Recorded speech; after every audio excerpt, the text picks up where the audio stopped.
My name is Dr. Gloria Nass, and I and Dr. Kat Lindley will be talking about the new WHO documents.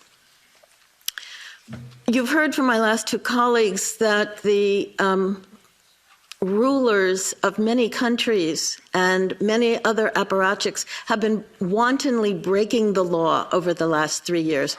They have had no concern about obeying the law, and they want to protect themselves. That's it. Oops. Okay. We're undergoing a soft coup, and the idea is to create a whole new set of laws and ignore the existing human rights laws and other laws under the pretext of pandemic preparedness and the biosecurity agenda. 70 countries at least are involved with this, 50 supported by the US. And the justification requires you to believe that pandemics are common and that they're caused by humans catching diseases from animals, from what they call spillover. And Fauci and Daszak have pushed this idea continuously over the last 3 years. Two examples. This is one Tony Fauci said in the journal Cell. In a human-dominated world in which our human activities represent aggressive, damaging, and unbalanced interactions with nature, we will increasingly provoke new disease emergences.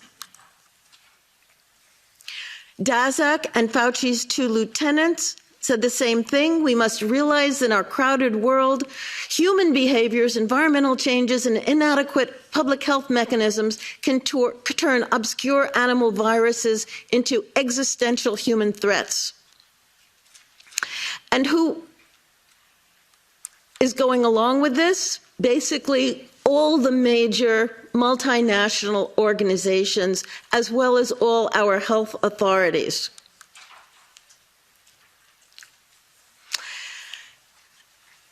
The WHO is developing through all its nations, but with the WHO Directorate in the United States in charge, a pandemic treaty and amendments to the existing international health regulations that will remove the human rights protections currently embedded in the IHRs, will enforce surveillance, censorship, get rid of freedom of speech, require governments to censor and only push a single narrative.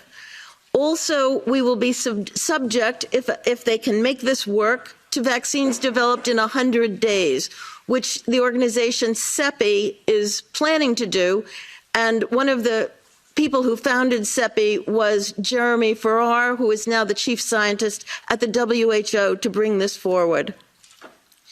Other things that the amendments do is to bind the states so they're no longer recommendations but enforceable edicts, provide a liability shield, get rid of intellectual property rights, move supplies from one country to another, enforce digital passports, and the Director General of WHO can demand that a pandemic or a potential pandemic exists. He can just declare it with no standards, and then countries around the world will have to obey.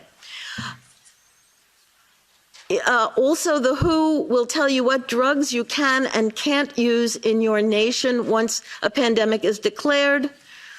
Obviously, the budget will increase. One Health is another part of this.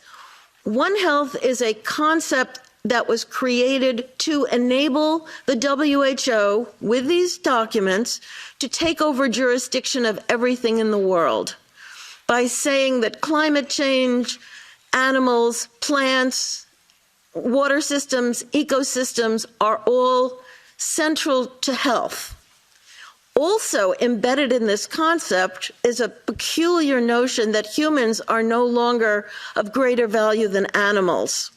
And I've got the quote there from the Lancet in January.